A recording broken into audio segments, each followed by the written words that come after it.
Much like Batman Arkham Asylum, Arkham City is full of secrets, little details, and Easter eggs around every corner. But what about the information that has absolutely no impact on the story? Information that if you told someone, they'd say, okay. Well, here's a bunch of that useless information about Arkham City, featuring a special guest later on. I started my Arkham Asylum video telling you about how you can see that Ras al Ghul's body disappears by the end of the story. But did you know that after his death in Arkham City, the same thing can happen? Escaping from a much more precarious situation this time, if you return to his site of death after the main story is complete, then you'll find his body missing and his sword planted into the ground. So I think most people know about Calendar Man in the Courthouse, who can be spoken to regarding different dates, especially one that references the end of the Batman, but the detail I think people forget about is the fact that Calendar Man is in a cell. I love the idea that all of these dangerous criminals are free to roam Arkham City, but Strange said no, this guy can't be trusted. We all know about the alternate ending for players who decided to leave Batman during the final Catwoman level. However, there are a few details here you might not have known about.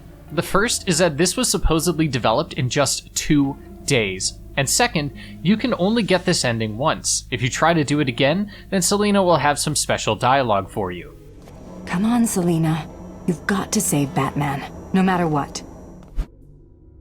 So I'm sure many of you horn dogs have taken good, long, hard looks at Harley's new outfit, but did you know that in the first teaser for Arkham City, she's wearing her old outfit? I like that the old outfit is still present in the steel mill, too. Once completing the game or by using a cheat code, you can equip different suits from the start menu, but did you know that if you select the Batman animated series suit, then the supporting characters, Catwoman and Robin, will also be wearing their animated suits? This is an awesome decision that helps with the immersion and is convenient when replaying the story because then there's cohesion doing the Catwoman segments. So I know a lot of you don't know this one because you've all been stonewalled by the Riddler trophies, and it's okay, this is a judgment-free zone. But if you are insane enough to do them, or if you're a filthy cheater who downloads a 100% save file, like me, then you'll know that when loading into the game, instead of seeing a hint at your next objective, you'll see this. The final confirmation that the Arkham City incident is over. Okay, so this one is a gimme, but if you have been living under a rock, then here's a fun one. In the base game, you can find next to Harley Quinn's outfit a pregnancy test that says she's pregnant. Then, in the Harley Quinn's Revenge DLC, we can see a bunch of negative pregnancy tests, meaning she either miscarried or had a false positive. What I think is interesting about this is that the test is next to the old outfit. The old outfit had a tight corset, and this one has a more exposed abdomen, possibly so that her baby bump has room in the new suit.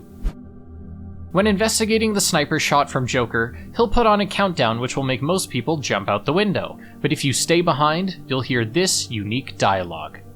What are you waiting for? We both know how this is going to turn out. You're going to come and find me. You can't stop yourself, can you? Sometimes I wonder if all this will just end with one of us looking down at the other's corpse, trying to work out what to do next. The only question is, whose body will it be? I know who I'm rooting for. What about you? Now get out of there now, or you'll ruin everything. Azrael is someone who watches over Batman during many key moments in the game. When interrogating Quincy Sharp, he can be seen just across the rooftop, and of course, there is his whole side quest. But the one many of you might have missed is that when entering Arkham City for the first time, you can see him watching from the rooftops, and he'll leave just before the Penguin knocks you out. I've played this game a million times, and it wasn't until my most recent playthrough that I saw this. Scarecrow has a lot of Easter eggs in the game, one of which we have already covered, but did you know that there are secret messages that can be heard on the cryptographic sequencer, then, when deciphered, will spell out a few messages for the player? Notably the messages, "I will return," "You will pay for what you have done to me," and "Fear will tear Gotham City to shreds." I find this message interesting because we really didn't do anything to him, that was Croc, but whatever. We can also find a boat that shows he's still experimenting with his feet. Ah, you motherfucker! Here's another one you've probably seen before. You can spin the sticks when using the cryptographic sequencer, and then your head and the heads of everyone else will be big, which just leads to some funny moments throughout the game. So there are a ton of little spoilers about the Joker's twist, such as the inexplicable body doubles, the goons who talk about how he keeps flip-flopping between being fine and being sick, but the one that always blew my mind the most is when fighting the Joker at the steel mill. We can turn on detective mode and see that he has no bones, specifically because we aren't fighting Joker, we're fighting Clayface. Of course, this explains how Joker is able to take so many hits too, because it's not really him. So we know that Joker references Lost during a speech before Protocol 10, but I never knew why he did that, and now I do. It's because the writer, Paul Dini, who wrote Arkham City, also worked on a few episodes of Lost. I always thought this was such a random reference, but now it makes a lot more sense. Red Hood is a character we all know and love. Wait, not that one. I mean this one. When looking through the Doctor Strange interview tapes with the different villains, we can find an interview where Joker describes his origin story, specifically the origin he told Harley Quinn in Arkham Origins. Okay, I've used the word origins too much. Anyways, this is actually a reference to The Killing Joke, because Joker says this. That if you have to have an origin story, you're better off making it multiple choice. This is the same line said in the comic. In the opening of Arkham City, we enter the holding cells and see that Black Mask is scaring off different guards before being tased. We can also see Deadshot, but this is pretty blatant, I doubt you missed it. Although a bonus one is that if you look back in the room you came from, you can see the guard checking his nose because Wayne headbutted him just moments earlier. Jack Ryder. This one comes from another viewer named Commander Cannoli, who let me know that you can, instead of heading to the courthouse after suiting up, take a detour and save Jack Ryder, who will have some unique dialogue for you. This place is insane. Man, I even saw Bruce Wayne in here earlier. Poor guy's probably dead by now. The name's Ryder. Jack Ryder. The TV reporter? Yeah. You a fan? No. What are you doing here? You tell me. I was doing a piece on Strange. I mean, look around you. Does this seem like a good idea to you? What did you find out? The official line is he's been out of the country, studying some kind of radical psychiatric therapy technique.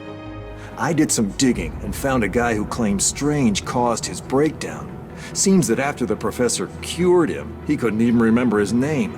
I wasn't so sure, but I saw some poor guy get dragged off when I was being processed. Strange was picking his victims personally. Arkham City is a dangerous place. I suggest you keep a low profile. You may have a point. I'll lay low, see what's going on down here. I just want to say, I was shocked at how many people left comments about their favorite details. You guys are awesome. Thank you so much.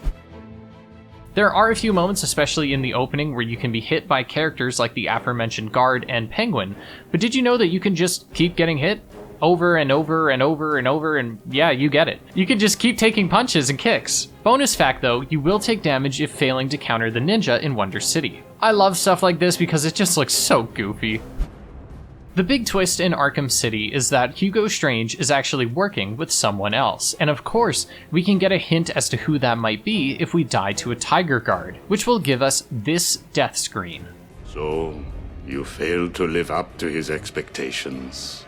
How predictable. Did you see it? He said his expectations, which means there is someone else involved, and the only other person with high expectations must be Ras al Ghul. Okay, sure, maybe that's a stretch, but I do think it's a cool indicator that Strange isn't working alone. Okay, this is another freebie, but did you notice that the courthouse is split straight down the middle, one side normal and the other burnt and destroyed? Just like the person who occupies it, Harvey Dent. You did? Oh well, I didn't notice for a scaredly long time, so whatever.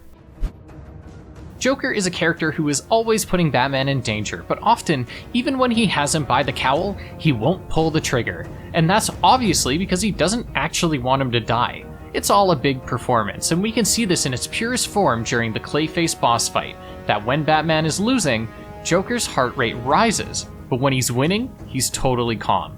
Rocksteady, I love you for putting this kind of detail into something that barely anyone is going to notice, but that's what makes these games so good. Not 1 inch of this game is without care. So we know most games come with an original soundtrack, but did you know that there is also an Arkham City album featuring music from Panic at the Disco, Crosses, and Black Rebel Motorcycle Club? Well, now you do. Shouts to White Light for submitting this one. When Batman gets hit by anything, he'll let out a grunt, something like this. But But what I never noticed until this playthrough is that his grunts get louder and more pained the closer he is to death. Take a listen.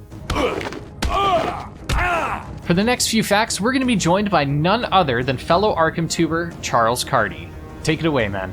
Hello there, if you don't know me, my name's Charles and I make Arkham videos of varying quality, and I've been asked to impart some of my wisdom onto you, the loyal That Guy Aqua viewer. I remember when he was just a boy, the good old days. Anyway, here's 5 cool little Arkham City facts. The best villain of all time, Killer Croc, can actually be seen in the Iceberg Lounge challenge map smoking a cigar and drinking a whiskey, clearly enjoying the violence in front of him. Continuing on with facts about my Pookie Wayland, something that some people aren't aware of is that after fighting Ras al Ghul, if you head back up to the surface the way you came down initially, through the Amusement Mile sewers, you can throw a remote batarang into a switch on a wall behind some bars and get some one-on-one time with Killer Croc. Wayland and Batman will have a brief exchange where Croc says he can smell death on Batman and he won't even have to fight him to eat him, he'll just wait till Batman drops dead and then feast on his bones. It's also worth noting that if you miss this event the first time you can get it, it stays available to trigger right until you head into the Steel Mill to get the cure from Joker after fighting Mr. Freeze. And speaking of fighting Mr. Freeze, during the Mr. Freeze boss fight in the GCPD, Batman can use batarangs to rape the various ice sculptures of Freeze's wife, Nora, around the arena. This will anger Freeze and he'll go and check on the broken sculptures, which in turn can be used to lure him into a takedown opportunity. Azrael can actually catch Batman's batarangs. That's it, if you throw a batarang at Azrael while he's watching you, he'll just grab it out of the air like Batman would, showing he has actually been doing his homework.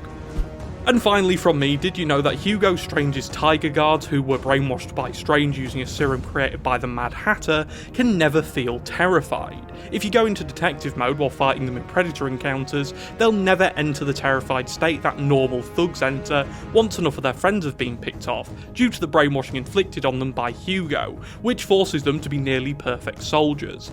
Nearly being the operative word though, since we do take out plenty in the game. And that's all from me. It's a little surreal being asked to appear on my second favourite Canadian's second channel, but hey, life sure does have surprises. No, but seriously, thanks for having me on, and I'll see you around. Thank you so much for being on, Charles, and if anybody wants to check out his channel, it'll be linked below.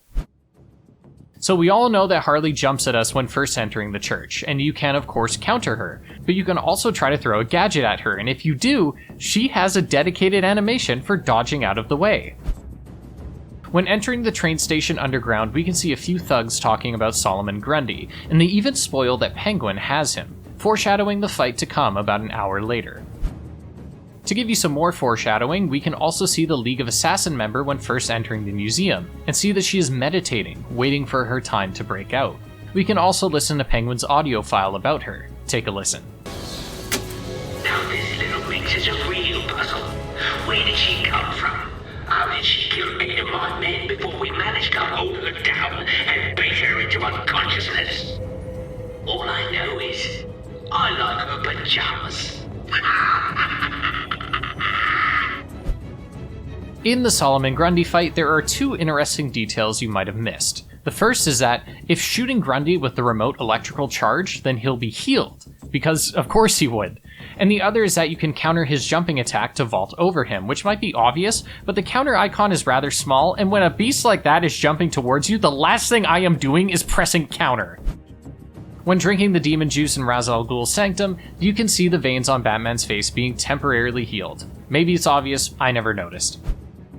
When breaking into the vault to get money, you can also destroy Ivy's plant as payback for stringing you up for the last few hours. Try and tie me up in your plants? Like hell. Oh, does that hurt much, Ivy? When Catwoman is rescued by Batman, she says this. I think I chipped a nail back there. And when Catwoman rescues Batman hours later, he says the same thing in response. I think I chipped a nail back there. I really thought Batman was just being a bit sassy. I had no idea this was a direct callback, and I kind of feel like half of these details are just exposing the fact I have the memory of a goldfish. Yet another viewer submission, this time from Right Snipe, who says that in an Arkham City story, Batman explains to Catwoman that he knew about Arkham City's development due to finding a secret room in Warden Sharp's office in the asylum. I love when little Easter eggs like this get canonized. Once again, from Right Snipe, you can hear a voicemail from Joker after leaving the sewers with Ras al Ghul's blood that sees him explaining that the poison in his blood causes hallucinations, explaining what would eventually happen at the end of the Mr. Freeze fight. Are you getting the hallucinations yet? I know. So those are all of my favorite useless details from Arkham City.